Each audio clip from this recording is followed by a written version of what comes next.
I'm out in the front right now, taking a look at everything going on. My animals are in the back chewing on the grass, and so I figured I'm not going to go back there and give them any grain, just so that they can go back there and chew on some grass. If they're back there chewing on the grass, okay, so sometimes I'll wake up, or a lot of the times, if they're hungry or whatever it may be, they'll be standing at the gate waiting for me. But this morning, they're already all back there, and so I'm just going to leave them all back there. I'm not going to call them to the front to feed them. But if you take a look at the sorghum Sudan grass, this is, you can already tell that the grass has grown. I would say that it's been about 3-4 days, and the grass has grown about another, this grass, it grows about a foot a week. Granted that I get about 1 inch of rain. If I get about 1 inch of rain every week, and it stays about 85 in the afternoon, and about 65 in the evening, 65, 70 in the evening, this grass right here, it'll grow about 1 foot a week. And this is the most in terms of, I grew this last year, and this grass is like the most impressive grass that I've ever seen in my entire life. This is like one of the for probably from the entirety of my life. I planted pearl millet in the back this year, and I don't like it. I can already tell that I don't like the pearl millet. I would have rather chosen to plant sorghum Sudan grass. And but it's okay. You live, you learn, and the important thing is you live and you learn, right? Next year I'll do it a little bit different. And so this animal that I got that's sick over in the preconditioning pen by himself, I gave him, I caught him early. I got him early. I got him that shot of antibiotics, and this morning I took a look at him, and he's doing worse. And so I'm gonna have to give him a. Okay, so here's my thing about antibiotics. Is that if I give an animal antibiotics, right, I take a look at him and I say, okay, this animal's at about a 7. I would say that this animal's a 6 or a 7. They just got off a feed and they're showing signs of, I've said that, at about that 6 to 7 mark, when I take a look at them, I can visually tell that they are sick and they are also not eating, right? That's one of the big things, is that if they stop eating, then I know that they are having some major problems. And so, actually, you know what, is I'll give them a shot of Banamine. A lot of the times when these animals start when they start salivating, they're usually dealing with inflammation, from my understanding. And I gave them a good dose of antibiotics 2 days ago. About 40 hours ago, I gave them a good dose of antibiotics. And so what I'll do is I'll give them a shot of Banamine. But and I'm not suggesting that anybody do anything. And if you want recommendations on medications, the person you talk to is not me. The person you talk to is your veterinarian. You go and you talk to the bovine vet, okay? I'm just telling you what I do. So I should have probably, he didn't look like he needed the shot of Banamine 2 days ago, but right now he does look like he needs the shot of Banamine. So I'll go ahead and I'll go get it for him. Last night he was eating, and so my big thing about medication, in terms of me personally, what I do personally, is so I'll give them medication, and if within 48 hours, if they look like they got worse, I'll give them a different medication. I'll give them I go from a macrolide. Well, okay, but here's the things that I've been changing up my medication plan. One of the things that I've really been working on recently is my medication plan for these animals. And one of the things that I'm changing up is that I am going to go into a metaphylaxis. I am going to be utilizing metaphylaxis. So I am going to give all of my animals a dose of antibiotics the moment they get here. I will be starting to do that. I've read a lot. I've read studies that have proven the efficacy of metaphylaxis, and I have my baseline data. I lost 7 animals out of 34. That's it just is what it is.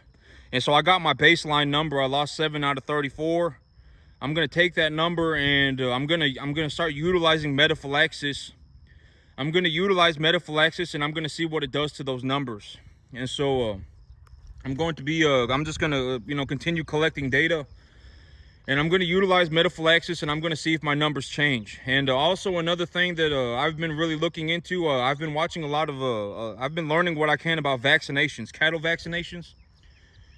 And I did not know this, but I was watching several presentations. I watched 4 or 5 presentations on different vaccines, and the vaccinations. Okay, so the thing about vaccinations in young cattle is that I was I've confirmed this with multiple sources, but if you inject a 3 to 4 up until about 3 or 4 months old, a calf has antibodies from the mother. A calf has antibodies. The calf has antibodies that they have obtained from their mother, and if you inject them with a vaccination, those antibodies can actually produce, I think it's called an endotoxin, or some kind of a toxic compound. When it's those antibodies that the calf has can produce toxins when you inject them with vaccinations. So the antibodies from the mother, when it comes into contact with the injectable vaccination, it can actually produce a toxic compound. And so the way around this, if you want to get around this, the way you do it is you use an intranasal vaccination. I did not know this. Now that I know it, I'm going to do it. But if you utilize an intranasal vaccination, you essentially use a vaccination that you spray up the animal's nose, and that vaccination will provide the immunity response for the animal. And so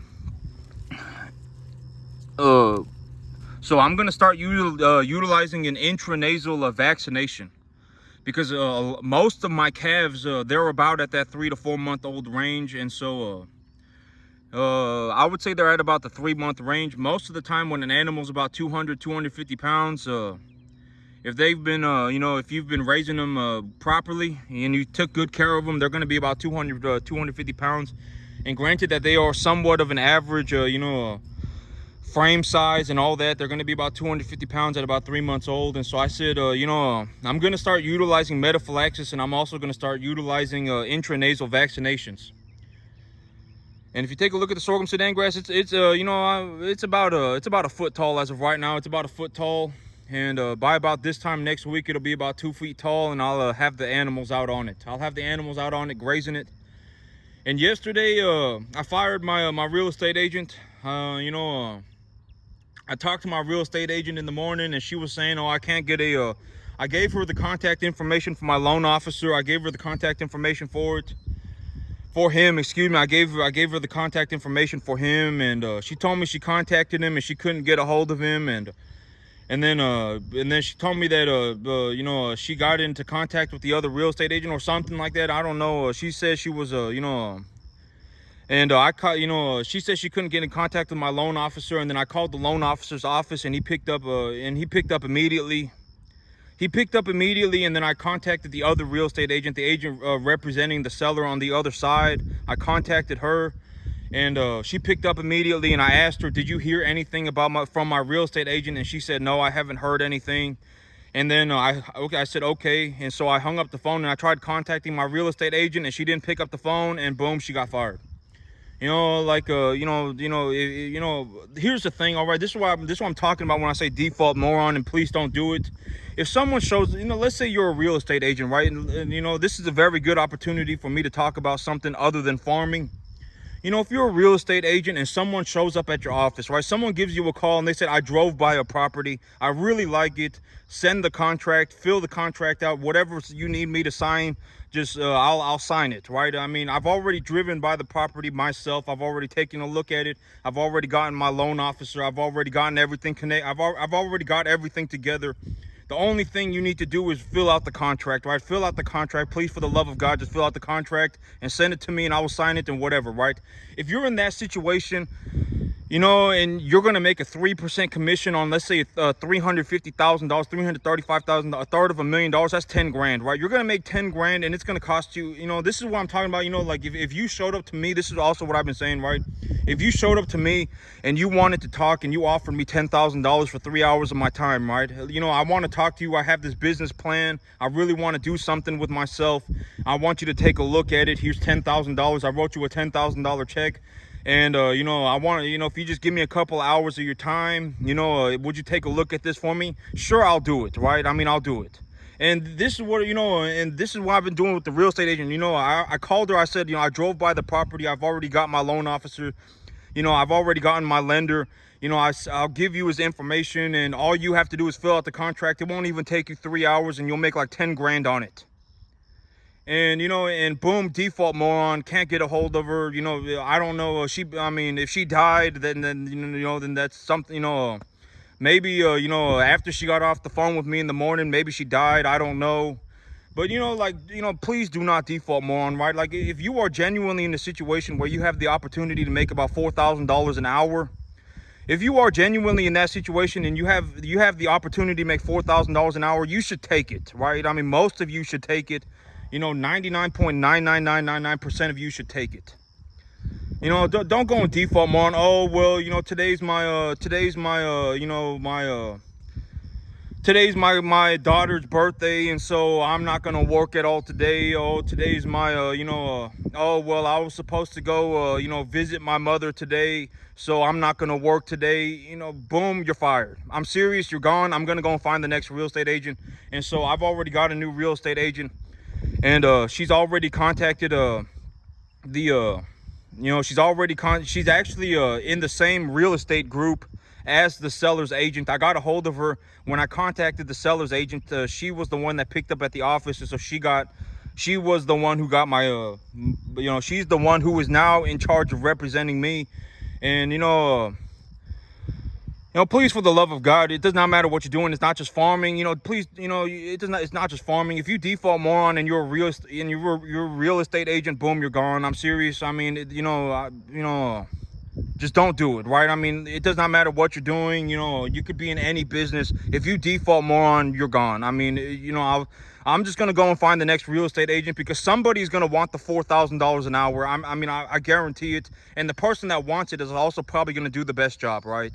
They probably are going to care the most. If they're sitting there, oh, well, today's my mama's birthday, and so I'm not supposed to be working today. I mean, she's just going to have to wait. I mean, it's only going to take you 2.5 hours to fill out this contract. And, if you are representing somebody who is going to pay you $4,000 an hour, if you are not dead, you should pick up the phone. Right? I mean, if you're in the middle of a major contract and you are not dead, and if you are getting a call, it does not matter, what you're doing. You should stop whatever it is you are doing and pick up the phone. And so, I fired my real estate agent. I got a new real estate agent. And, if she doesn't want it, I'm just going to go to the next one, right? Because, I mean, $4,000 an hour is a significant sum of money for most people. For a vast majority of people, it is a very significant amount of money. I mean, they're going to want it. And the person that wants it is the one who gets it. I mean, it just is what it is. So, and you can take a look at the grass. It's coming in real good here. About next week, the animals are going to be out on it, eating it. And so, because I got my lender's information. I got everything set up already, right? I've already driven by the property. Like, I don't get what, like, how do you become such a moron that you end up like that? I don't get it. I honestly don't, and I don't want to get it. I don't want to understand that, because if I started to understand that, then, I mean, I would become a pathetic person myself.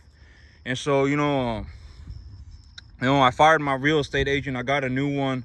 Like, if you are genuinely a real estate agent and you got somebody who says, hey, I've already driven by the property, I've already got my lender in place, I just need you to fill out the contract.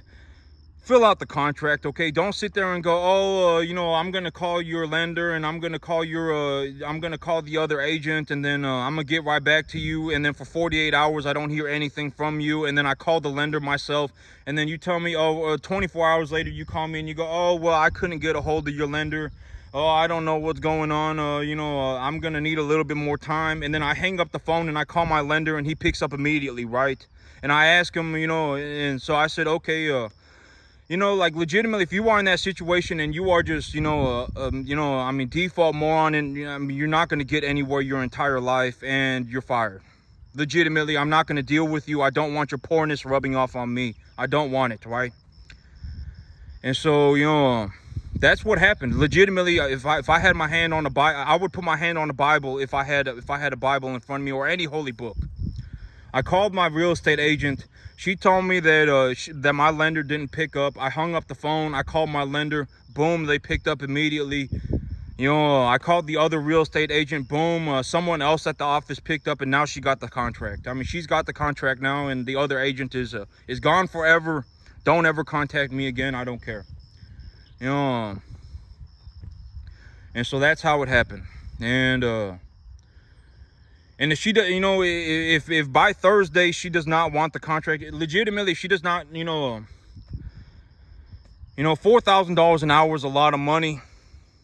I've already driven by the property by myself. I've already looked into it. Yes, I do want to buy it, sign the contract. I have my lender. Let me deal with the bank. You don't have to even worry about the bank. All you have to do is fill out the contract and send it and get it signed. Right? I mean, that's it. You're going to get paid almost $4,000 an hour to fill out like 2 pages of paperwork. And so, I mean, I don't, if legitimately, if you're not dead, you should pick up the phone. And if you're not going to, and if you're fiddle farting around, you're going to get fired immediately. And so I've got a different real estate agent. And, yep, the grass is coming in good. But I'm gonna take y'all through the whole process with me again. I've this whole time that I've been here working on this, and I've been, I've always said objective improvement, right? Like, it doesn't matter if I'm talking about cattle vaccinations. It does not matter if I'm talking about cattle medications. It does not matter what I'm talking about. I always talk about objectively improving, right? Because where you don't want to be is in a situation where you are the biggest problem with I fell out of heaven a 7 is if you are stuck in I fell out of heaven a 7 mindset. If you are stuck in that mindset, you are never going to get better. That's the biggest problem with I fell out of heaven a 7, is that if you genuinely believe that you are already good, if you believe that you are already good, why would you get better, right? I mean, and if you don't have, if you believe that you are good and you don't have anything to show for it, that's the worst situation you can be in, because now you're in a situation where you are delusional, right? I think I'm good. I don't have anything to show for it, but I'm still good, right? And now you're delusional, and that's like the worst case scenario you could be in, right? And I always talk about the idea of objective improvement. I am doing this, I was doing this, but now I'm doing this because this is better than that objectively, right? And so, and I talk about that all the time. It doesn't matter if I'm talking about intranasal vaccinations. It doesn't matter if I'm talking about metaphylaxis. It doesn't matter if I'm talking about, my investment portfolio. It doesn't matter if I'm talking about my grass. I'm always objectively improving, right? That's the big goal, is to objectively improve, be better today than you were yesterday. When you look at yourself, you should say, 1 year ago, I am drastically better today than I was a year ago. That's what the thing about upwards momentum, right? If you are on an upwards trajectory, I mean, it's very, very, very, it's easy, you can tell, right? If you're on an upwards trajectory, you can tell. If you're on a downward spiral, you can tell. If you are scraping across the bottom, you can tell. I mean, you're just going to have to be straightforward. And, you're not a lizard, right? I always say, the whole idea of being a human being is that you're a reasonable creature, right? You're a reasonable creature. That's the whole idea of being a human being. You're not some lizard. I mean, you're not some lizard, right? And so, everybody has that voice of reason inside of them, and a lot of people, the reason that so here's the thing, is that whether you notice it or not, you are, your existence is shaping the universe, whether you know it or not. It is, your existence, and you're the everything that is going on with you at all times in some way has to do with in some way, right? In some way, it does have to do with your decision making process, because deep down you are making choices. The whole idea of being a human being is that you are a reasonable creature, and that you are not a lizard, right? Like, you're not walking around going, oh, you know what I need to do today? Sit out in the sun because my blood is cold, right? That's not your decision making process. You are making choices. Deep down, everybody is. That's the whole idea of of being a human being.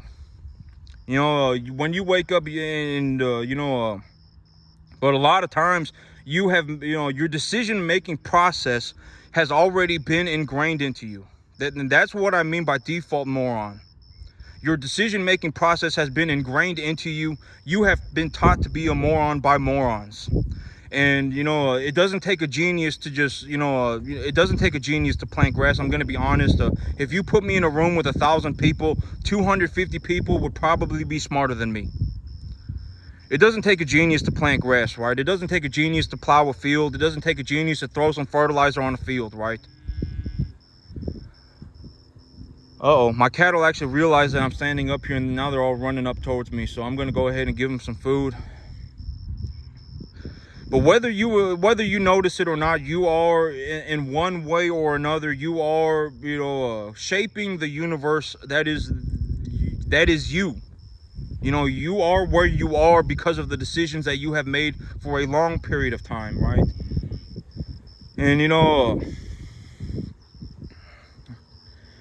and I've already said, if you're very young, if you're like a 15, 20 years old and you are dead set on becoming a farmer, and because if you are 15, 20 years old and you are, granted that you won't be able to sign contracts until you're 18, I don't think. If you're 18 years old and you are dead set on becoming a farmer, just understand you can buy about 20 acres of farmland. You can buy about 20 acres of farmland here in Central Texas. You can buy it for for less than $1,000 a month. It won't even cost you $1,000 a month, and you can buy about 20 acres of farmland. And that 20 acres of farmland, you can run about 100 cattle on it. If you really wanted to, you could run about 100 cattle on it, and you can make you could probably make close to about about $20,000 to $25,000 a month once you got to a certain skill level. And that's what I mean by, if you're 18 and you are dead set on becoming a farmer, you should what I would do is I would go and I would buy myself a piece of land, and then do or die, you got to find a way to make the payment via farming. Do or die. Legitimately, if you either do it or you die tomorrow. If it costs you $1,000 a month, then you need to go and farm at a level that you are able to make that $1,000 a month. Your cash flow should float your debt service. And so if you're 18 and and you don't know anything about farming, but you are dead set on becoming a farmer, you are dead set on it. It doesn't, if you've been watching what I've been doing for any extended period of time, it doesn't take a genius to do any of this stuff, right? Plowing a field and planting some grass, it doesn't take a genius, right? And so if you are dead set on it, you should be able to get at least to the 10% mark, and the 10% mark will be enough for you to actually make enough money to cover your debt service, right? If you put me on a 20-acre field, I'd probably make about $25,000 a month. And if you were at the 10% mark, you would make about $2,500. And if you were making $2,500 a month, you would come home with about $1,200 a month. And that would be enough to float your debt service and all that good stuff. And so at the 10% mark, you should be able to at least cover your debt service with the cash flow that you are producing from the property itself. And so that is what I would suggest. I've suggested that repeatedly throughout, for a long period of time. And but this is also granted that you are a first-generation farmer. Nobody in your family has ever farmed before. You are a first-generation farmer. You are having to learn to farm on your own. That is what I would do. If you were born on a farm, then that's different. You can just go out into your backyard and start farming. And just understand that, my numbers are what they are. I run about I'm even considering going up to 7 cattle per acre. So if you have about 10 acres, you should be able to run about 50 to 70 cattle on it without any issues. You should be able to do it without any issues. You could legitimately still feed them on 90% grass. Well, that's it for me today, YouTube. Y'all have a good one.